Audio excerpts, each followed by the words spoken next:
This morning we have Nicolai Reshetikhin talking about dimer models on higher genus surfaces.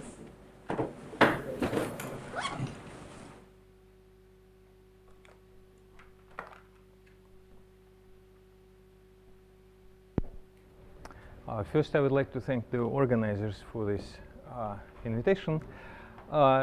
It's the first time I see this institute, and it's really great. And it's the first time I have good weather in England. So, actually, yes, it's very strange.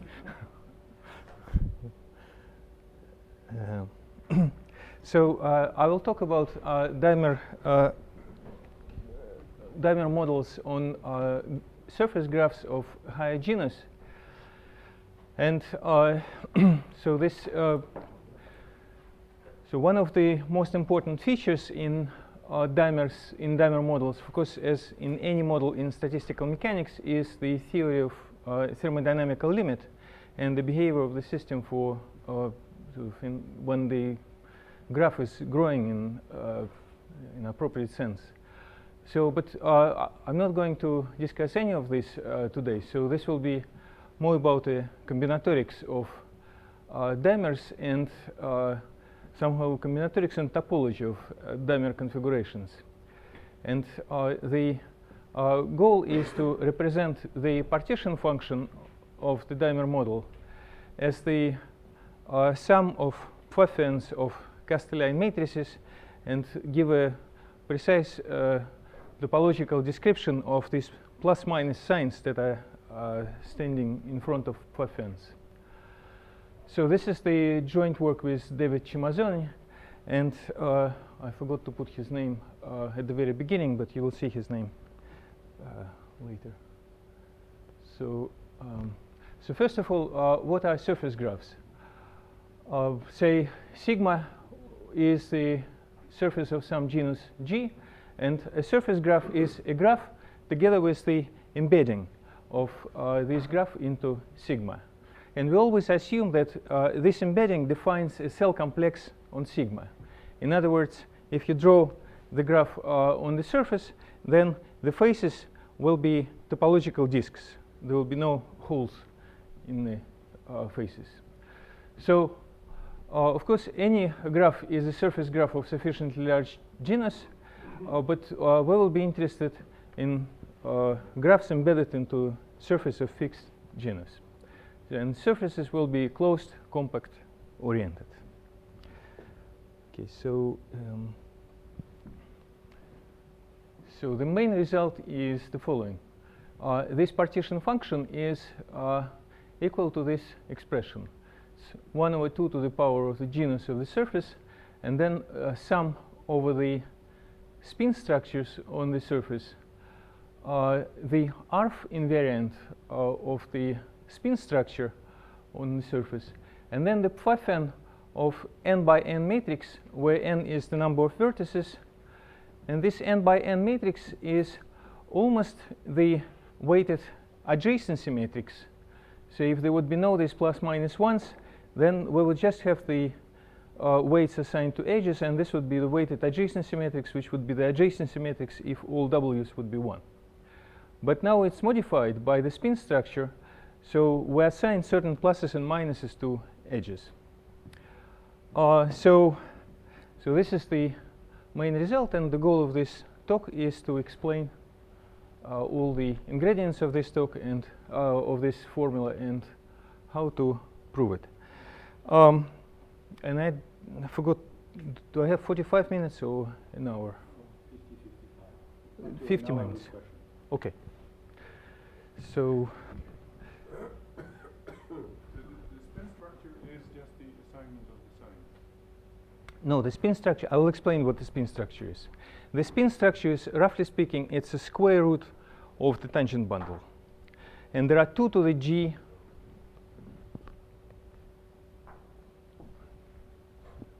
there are 2 to the 2g spin structures, and I will explain what it means. So, but spin structure defines these plus minus signs. So spin structure is a geometrical topological object, but when you have this structure on the top of the graph embedded on sigma, it induces some plus minuses on the edges of the graph. It induces an orientation on the edges of the graph, and using this orientation, we will assign plus minus signs. This spin structure, and the fact that you have to sum over it, I guess is the main difference with Castellan. That's the main difference with Castellan, and I'm going to mention this. I will start with genus 0. So some references. Genus 0 case was treated by Castellan, so he proved that the partition function is up to a sign is equal to the Pfaffian of the matrix, which is now called Castellan matrix. G equals 1 was the formula. He also obtained a formula which was a linear combination of 4 Pfaffians, 2 with pluses, 1 with minus. So then for genus greater than 1, there is this mysterious sentence in his paper that genus greater than 1 can be treated similarly, but instead of 4 Pfaffians, you will have 2 to the 2g Pfaffians. So he was certainly had some project in mind, but this project he probably didn't finish, at least he didn't publish. So then the first combinatorial description of these plus-minus signs was given by Gallucci and Loibl in 1999. It was a combinatorial description of the sign. And this was done for compact-oriented surfaces. Tesler did it for graphs embedded in non-orientable surfaces. And then the difference sort of between the new feature in this paper was that it's not only plus minus ones, but sometimes you will have to insert square root of minus 1. You will have to insert I in this adjacency matrix. And how many Pfaffians does he have? Oh, well, it's more or less the same number. So in our work, we describe these signs in terms of the spin structure, and there is a coming work by David Cimazoni, where he gave where he did the same thing for non-orientable surfaces, but now for non-orientable surfaces there are no spin structures, but there are so-called pin-minus structures.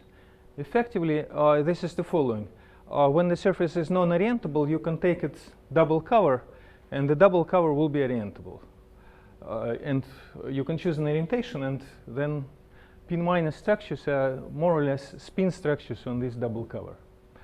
Then it's known that if plus-minus ones appear in the spin structure, then square root of minus 1 appears in pin-minus structure. So this is again the topological sort of explanation of the combinatorics that combinatorial results were obtained by Tesler. So now let me start with from the very beginning. So consider genus 0. So in this case, we have graphs embedded into an oriented plane. So plane is R2, and we choose the positive orientation of R2. So then let's do the following. So first, I want to explain the principal idea of Castellan. So the idea is the following. Let's orient edges of gamma, and let's enumerate vertices. Just completely arbitrary enumeration and completely arbitrary orientation. And consider the matrix Aij, which is the following.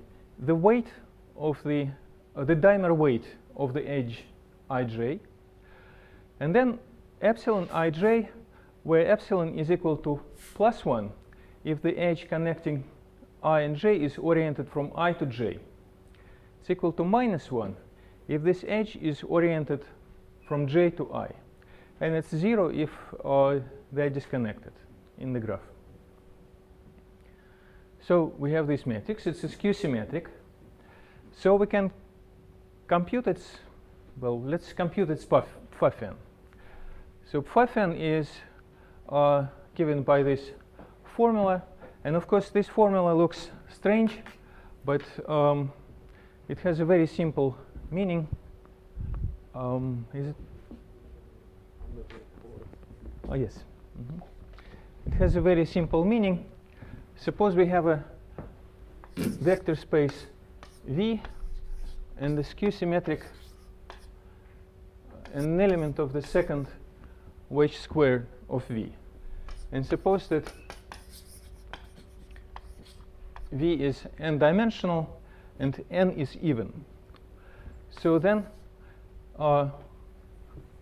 in a basis, omega is simply sum over ij, aij, ei wedge ej, and then the maximal degree form is omega to the n over 2. This is the element of degree n, so this is an element of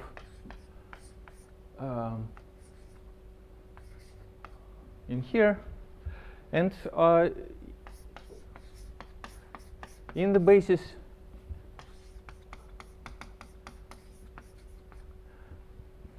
E1 En, it can be written as some number which is exactly the phi-n times E1 wedge En.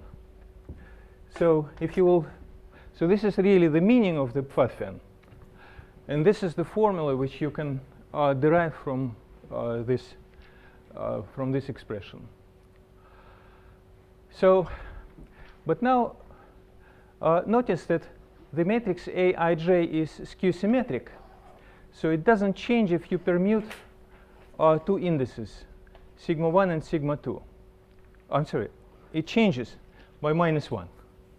But then there is -1 to the sigma, so this whole combination doesn't change. And then if you will permute pairs of such indices, the signature of the permutation doesn't change, and this factor doesn't change. So this is why we can cancel this n over 2 factorial, and we can cancel 2 to the n over 2 factor in the denominator. What will be left is the sum over perfect matchings of the set. So M is a perfect matching on the set with n elements. N is even, and perfect matching means that we arranged these numbers in the group of pairs. But of course, when I write it in this way, there is more information here than just the matching, because this pair is ordered and all pairs are ordered. A perfect matching really is kind of non-ordered combination like this. So this is really a permutation sigma, and the matching is the equivalence class of such permutations. And so this is what's written here. -1 to the m is really the parity of any representative of this equivalence class. The parity will be the same. OK, so we compute this expression. So we reduced it to a perfect matching. And then what are dimer configurations? So when you have a graph,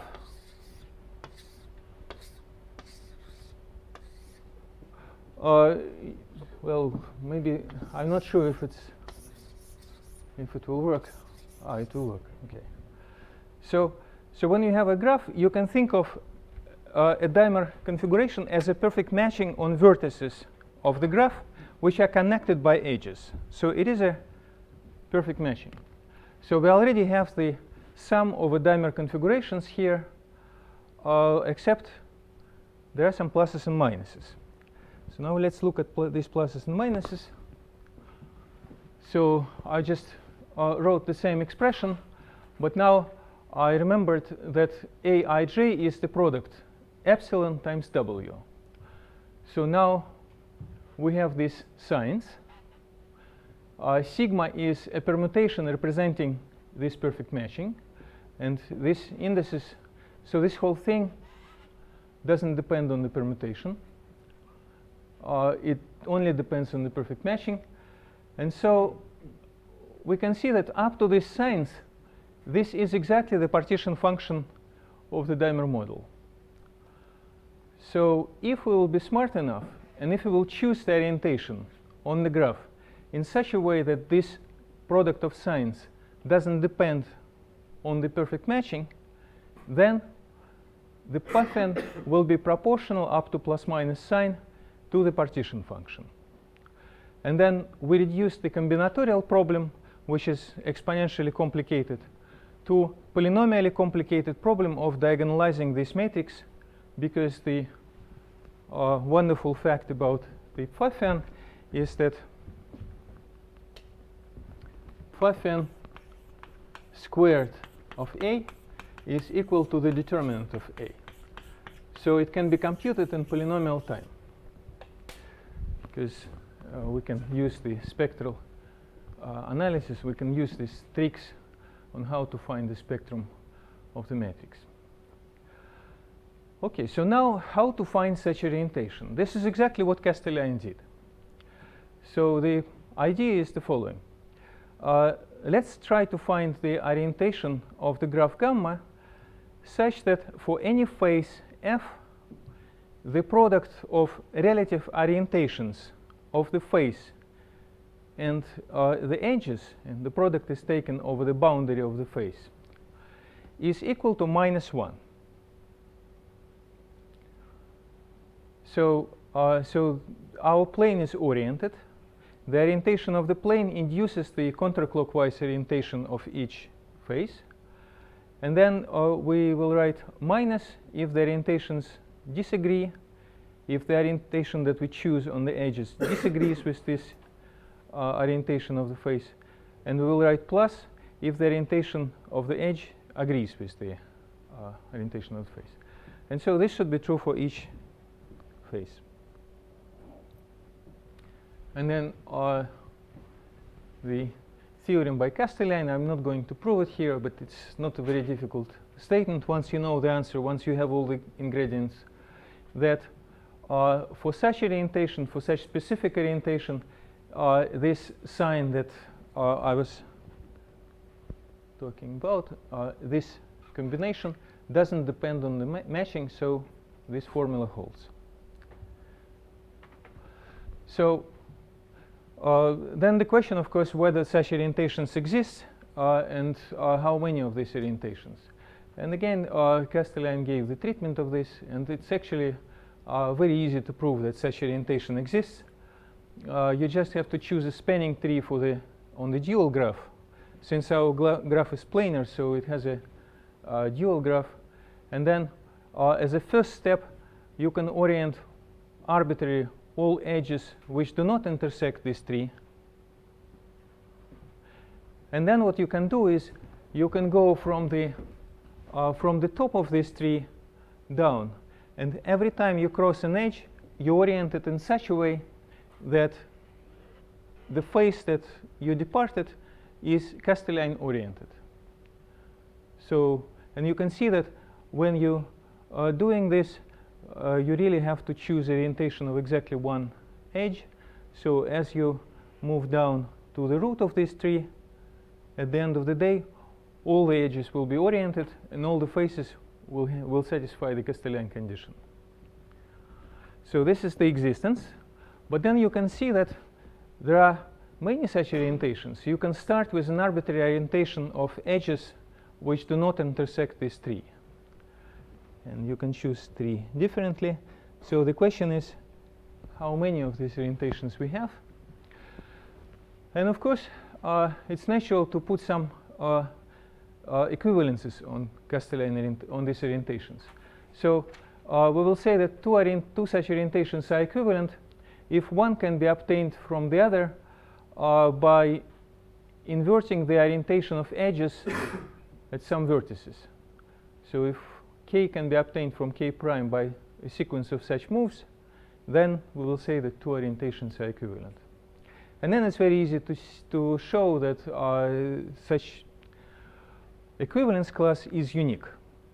And it's unique because the fundamental group of the plane is trivial. So basically, there's a sort of hands-on proof that is the following. Yeah, if you will take two such orientations, one can show that the product of these plus minus ones can be expressed in this way. Some signs assigned to one end of the edge and some sign assigned to the other end of the edge. And then the rule how to obtain k from k prime is simply one has to reverse orientation around vertices with sigma equals -1.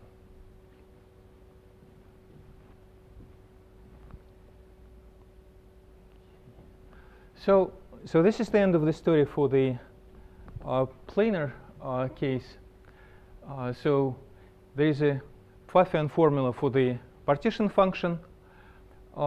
This formula depends on the choice of the Castellan orientation of the graph. The equivalent orientations don't change the formula, of course.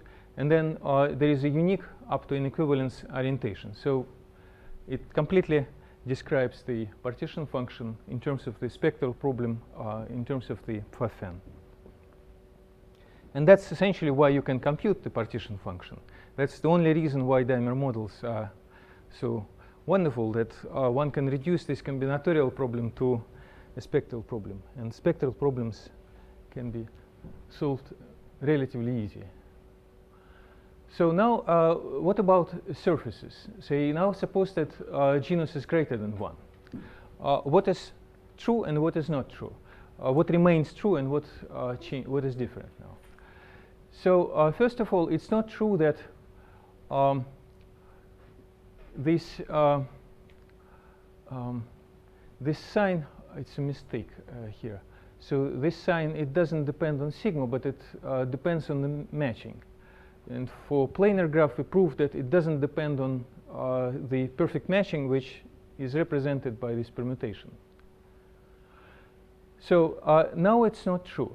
Now this sign really depends on the topology of this perfect matching.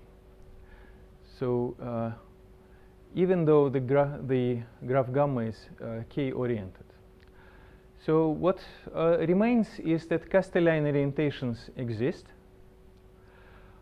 What is new comparing to the plane? Well, not new, but well, new. That Castellan orientation is not unique, but there are 2 to the 2g equivalence classes of such orientations. And any topologist who see the number 2 to the 2g or geometry dealing with the Riemann surfaces immediately will recognize the number of spin structures or the number of theta characteristics on a surface. So let's keep this in mind, that now our prime suspect for enumerating equivalence classes of Castellan orientations are spin structures, simply because the numbers match. So now what are spin structures? So suppose we have a Riemannian manifold. Then there is a natural bundle of frames. And there is a rotation group SON acting on the frames. But the orthogonal group SON has a double cover. The double cover is spin n. So a spin structure is a double cover of the bundle of frames such that this diagram is commutative. So the spin group acts on the fibers of this bundle. It projects to the orthogonal group, and these fibers project to the frames. So, and this all nicely project to the manifold. as I said, in the case of surfaces, one can think of this as sort of the square root of the tangent bundle.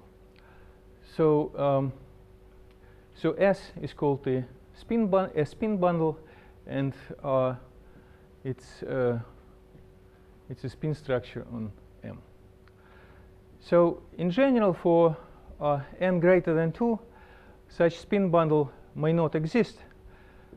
Of course, it will exist locally. So on any local chart where you can trivialize the bundle, you can always take the double cover.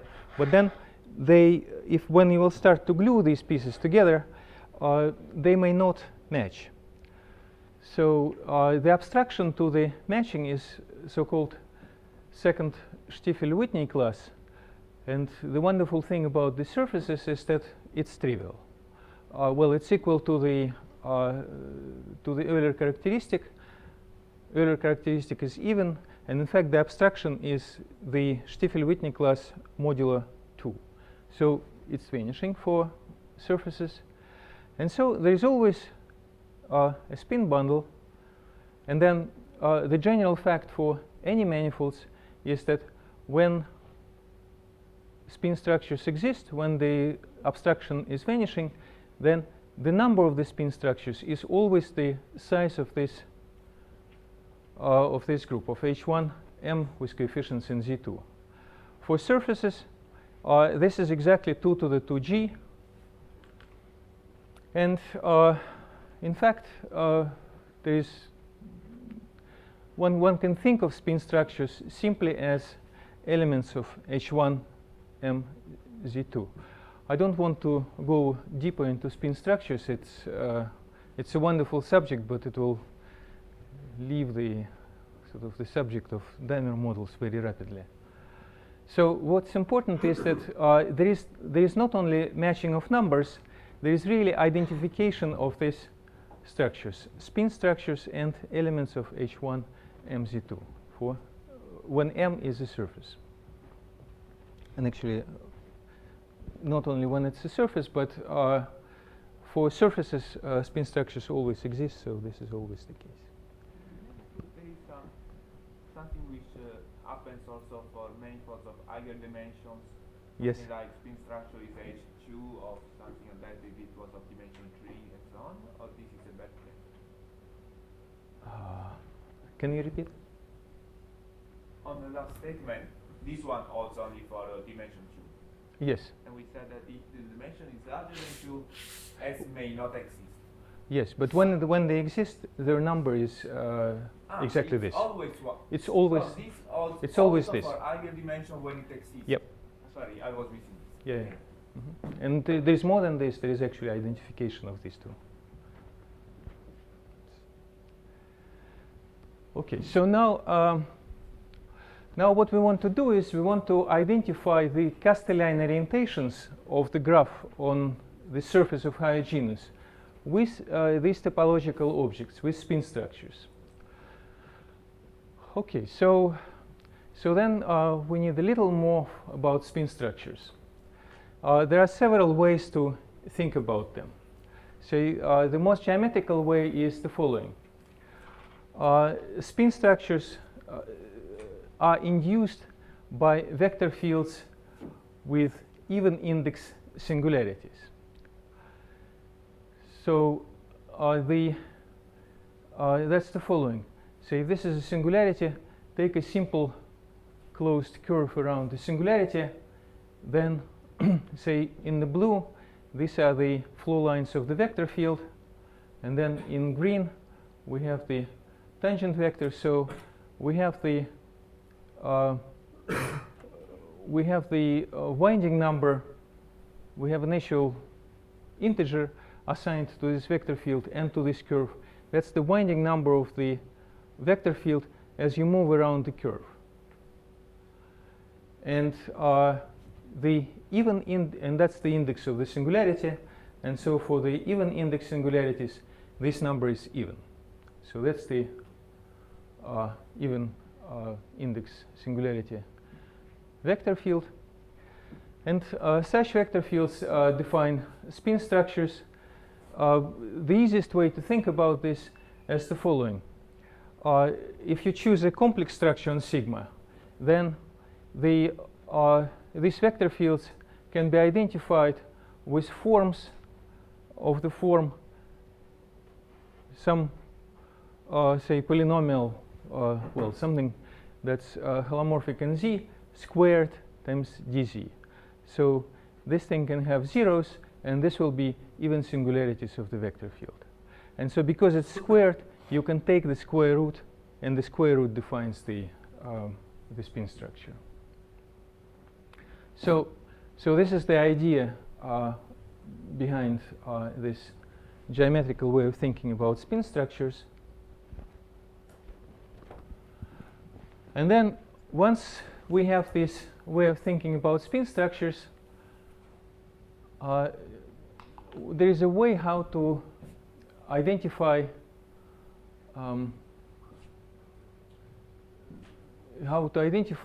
spin structures with quadratic forms on H1.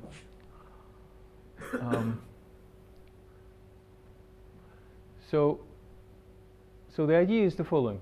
If Xc is a spin structure, we think about it as a vector field with even index singularities.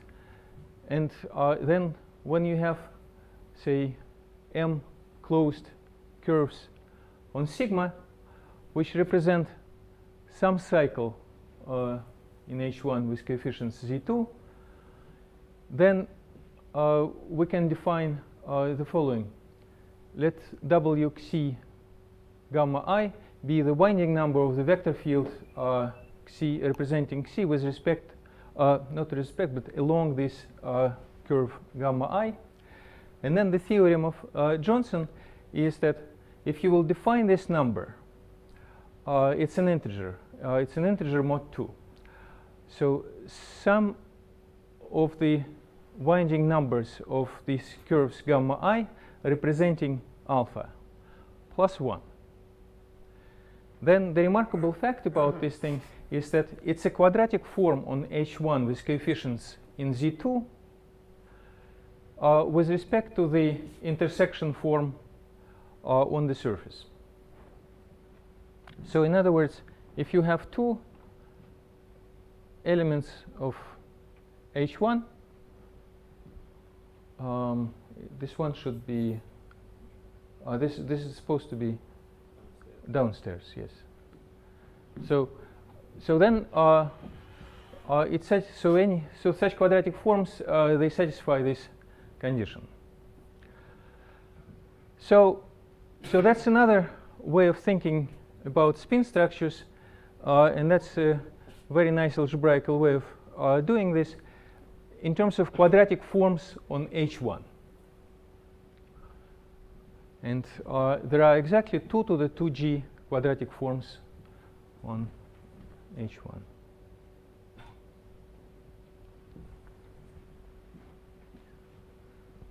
Okay, so then so that was the first statement, and the second statement of Johnson is that the mapping spin structures on sigma to quadratic forms on H1 is really an isomorphism of affine H1 spaces. Actually, this is a nice notion, but I think I shouldn't talk about it. It's well. Okay, so roughly speaking, affine spaces.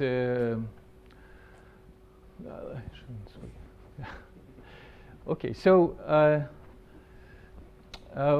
now we want to show that there is a bijection between, there is a natural bijection between the spin structures on sigma and Castellane orientations on sigma. So we already have the identification of spin structures with quadratic forms on H1.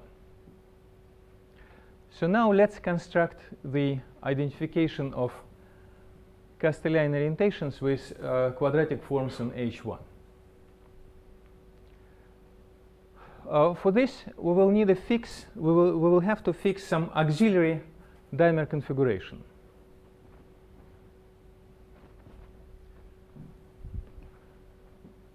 So let's fix it. So then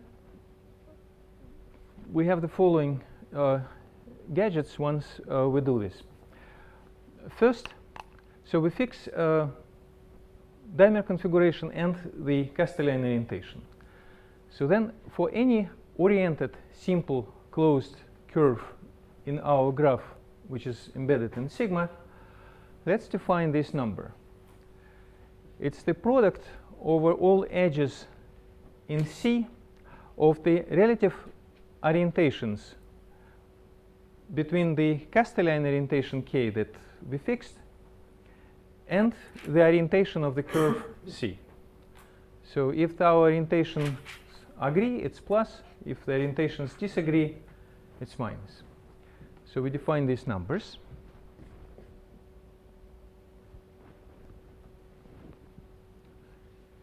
Then let's represent the our element in H1 by closed curves C1, Cm in our gamma.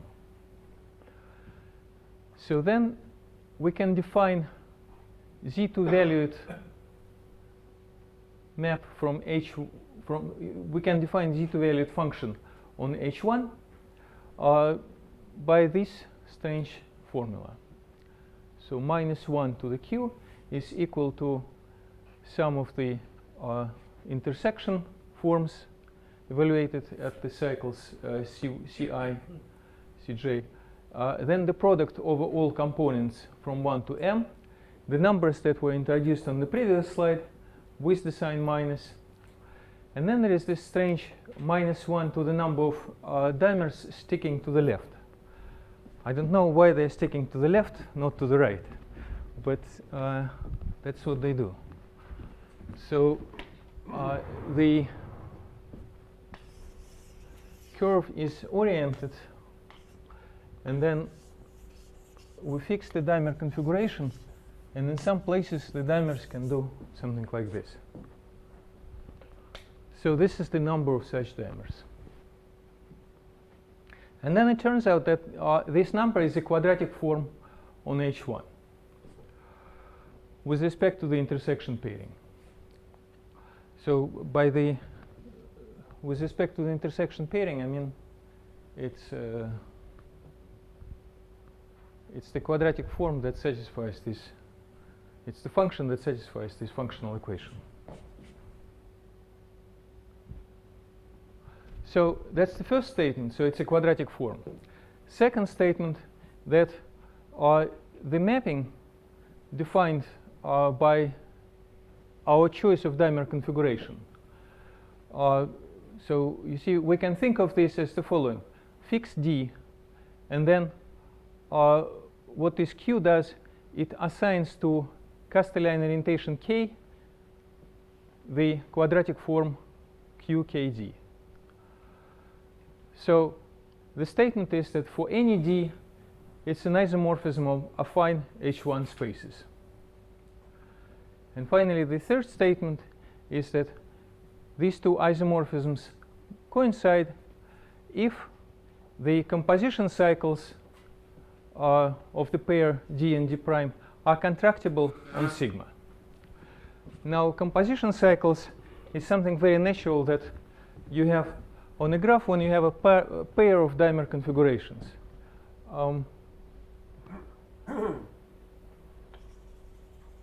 For example, if I'll draw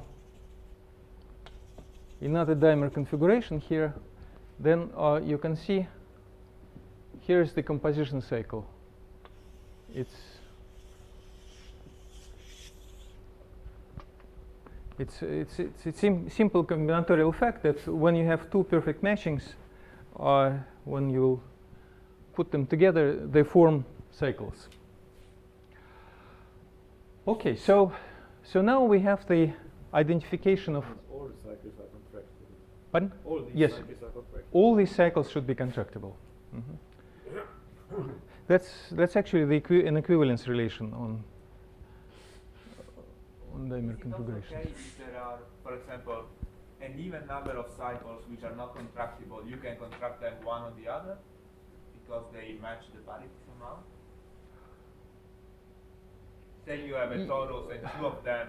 I shouldn't. Yeah, I should have written it more carefully. They are not contractible. They are cohomologous to 0. So the cohomology class, which is defined by this, is trivial. The homology class, which is defined by this pair, is trivial. The homology class of these cycles should be trivial. In Z2. In Z2, yes. Sorry, two are fine. Hmm? Because if it was not the two of them were already bad. Yeah. Yes. Okay, so the conclusion is the following. On a surface graph, so on a graph embedded into surface of genus G, assuming that the embedding is such that it defines a cell complex on sigma, we have these isomorphisms. Castellane orientations on gamma are isomorphic to quadratic forms on H1. Spin structures are isomorphic to the same space, so we have a natural induced isomorphism between these two sets. Okay, so now we identified Castellane orientations with spin structures, and now let's return to our initial problem, to Pfaffens. So remember how I started this in the plane case. I just started to compute this Pfaffens. So let's do the same thing, and then we will arrive to the following. So if we fix d0 on gamma, then I introduced these numbers epsilon k d. This is the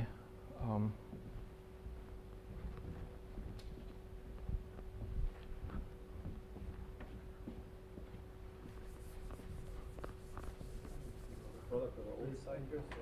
yes. It's this is -1 to the sigma. So D is a matching, is a perfect matching. Sigma is a permutation representing D, and then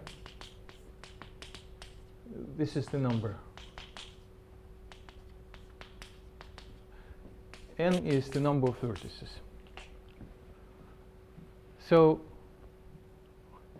the statement is that if you multiply this number and the Pfaffen, the result can be written again. This is some statement about this is some rather non-trivial statement about the signs. So that it's a sum over elements in H1, then -1 to this quadratic form that I already defined, and then the sum over all dimer configurations, which are such that the composition cycles of D and this should be D0, not D prime. So that the composition cycles of D and D0 are cohomologous to alpha.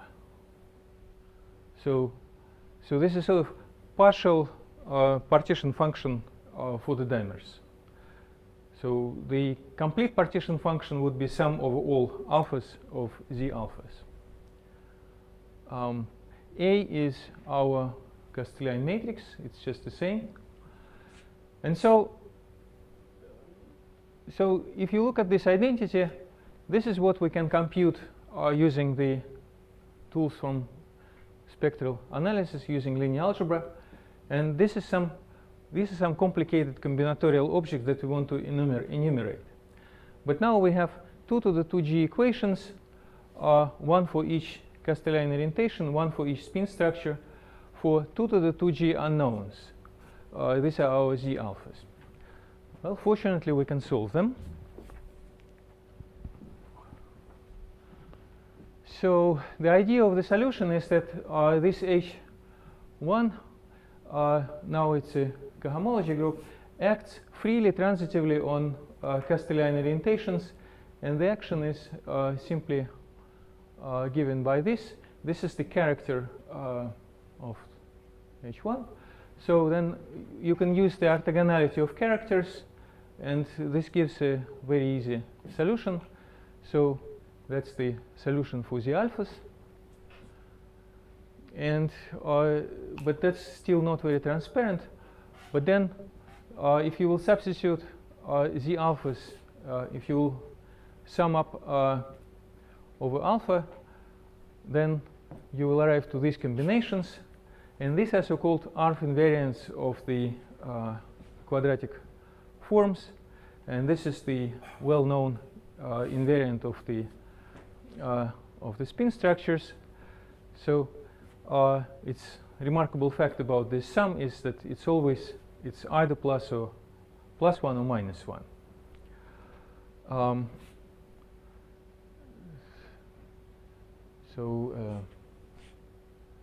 So that's the formula, and then it's written in terms of the Castellani orientations, but we already identified Castellani orientations with spin structures. So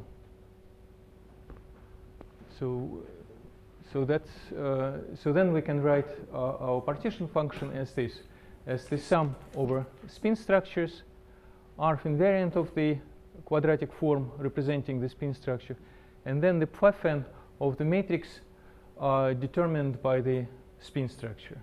And that's again, it's a signed adjacency matrix. So this is the kind of topological meaning of these plus minuses, which appear in the Pfaffian solution of the Daimer model. And now let me make a comment, so a physical comment. So now let's look at the bipartite graphs. For bipartite graphs, the Daimer partition function can be written as follows. It's the sum over, it's some constant, and then sum over height functions.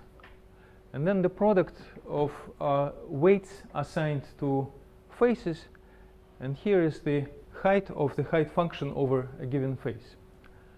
And this Q is expressed in terms of W as this alternating product. So then it's already known fact about well, it's a sort of, still strictly speaking, I think it's a conjecture. So that the entropy, so now I'm talking as a physicist. So that the entropy is given by the Gaussian free field theory. With the minus sign, yes, thank you. So, and then you have this, so then this term contributes, so first this linear multiple. So in some sense, one should expect that the partition function will be given by this path integral in the scaling limit. But then there's the old paper by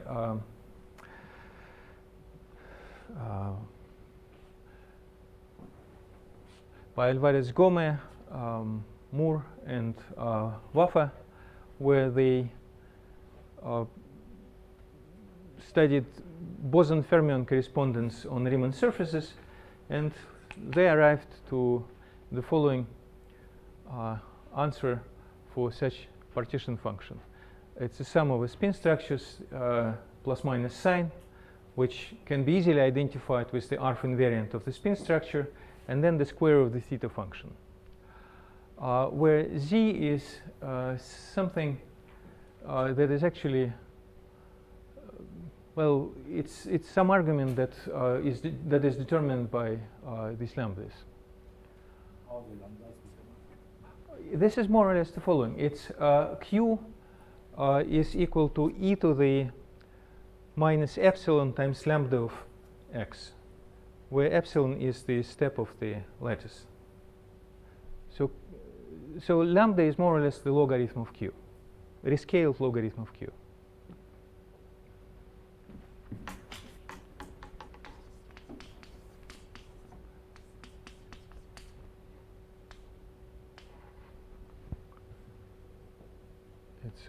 So epsilon goes to 0. Epsilon is the scaling. So the natural conjecture is that these Pfeffens in the case when the weights W are critical, in other words, when correlation functions decay linearly on the lattice, then the natural conjecture would be that in the scaling limit, in the thermodynamical limit, the asymptotics of this partition function will be e to the volume times the free energy, and then the next to the leading term will be the sum of the theta functions, such that each square of the theta function will appear as the next to the leading asymptotics of each of these Pfeffens.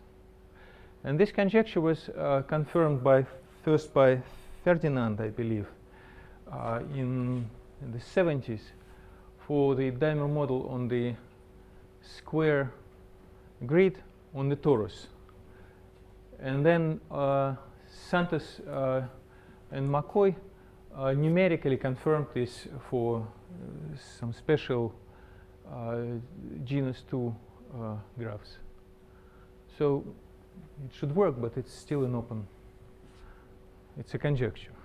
How does this relate to conformality to modular class? Yes, and these are the modular partition functions. Okay. Of course, These yes. are So there's, I mean, to anyone who is familiar with conformal field theory, they should not be surprised at all. It's something very much expected, but just the same as with conformal invariance. It is expected, but to prove it can be very difficult. Yeah. So, thank you.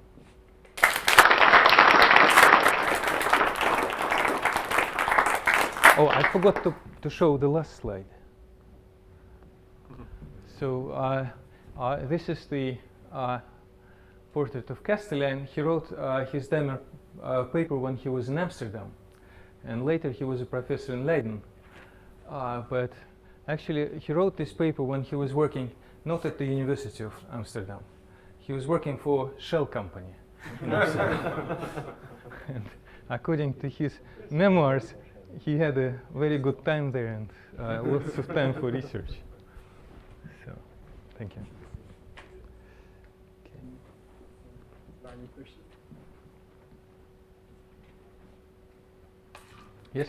Let me ask you, so can this machinery somehow give you lower bound on the length of the linear combination which you need to express the dimer partition function on, let's say, some graph of higher genus? Oh, you mean when the genus is increasing? The genus, take a graph of higher genus. Yes. Then you know that it can be written as a linear combination. You have an interpretation for it. But perhaps it can be written as smaller linear combination. Yes, but these are just some identities between Pfeffens. It's so that will give you. So it's let's say from complexity of algorithms point of view, it would be interesting to have very interesting to have a lower bound on the length of linear combination which you need to express. in other words, to decide what is the minimal genus.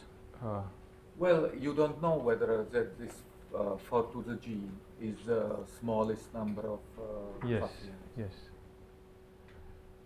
Well, that's a difficult problem. I don't know. Okay, thank you. May I ask Yes. a question? From the talk, one had the impression that because you set up this set of equations, that you have to use all these functions, or is this not the case? Well, that somehow is motivation part, Right. but probably it's. Actually, can you repeat your question? Yeah, you set up this system of equations for Yes. Pfaffians, Yes. and then more or less you solve this system, Yes.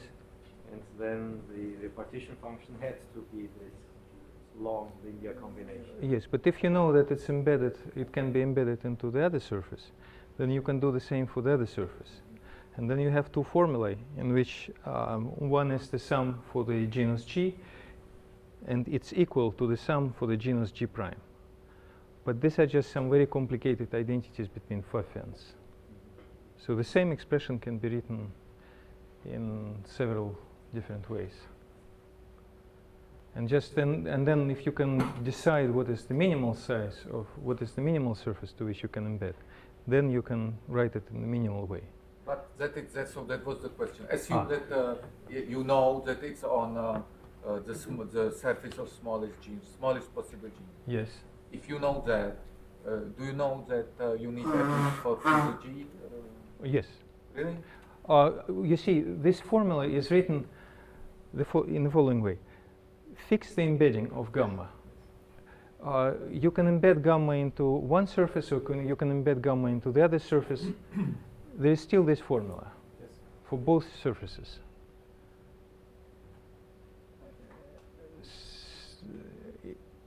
Anyway, we can Yeah. discuss. I think also it's a every question. dimer configuration will appear in every Pfaffian. And Yes. so I think you cannot do this. I mean, you have the sum 1/2 to the 2g. And somehow, I think every configuration actually appears in each term of this sum. Isn't that right? That's true. So, I mean, I don't think you can somehow say something about the minimum number of terms in the sum. That we relate No, to. probably not from this formula. Yeah. Well, there is the last question, and then we move Uh-huh. to the next Do you one. have some results on correlations as well? Well, yes. I mean, in some sense, it follows immediately from here. You can take logarithmic derivative with respect to weights, and then dimer-dimer correlations can be computed just in this way. But if you want to have something more sophisticated, some kind of disorder correlations, Or maybe some boundary? Also, Yes. Can you do surfaces with boundary? yes, it's possible to do surfaces with boundaries. You can glue this formulae by summing up over the spins in the boundary. What does it mean, surface with boundary?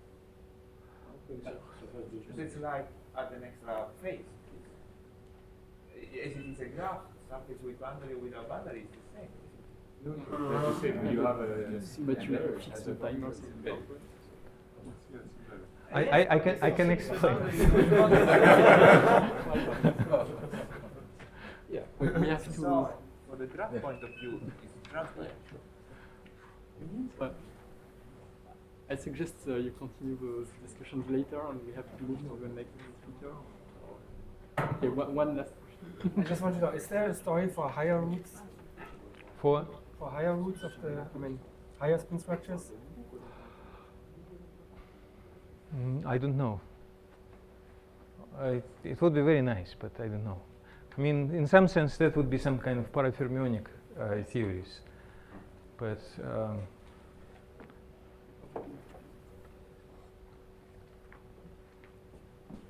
Let's thank the speaker.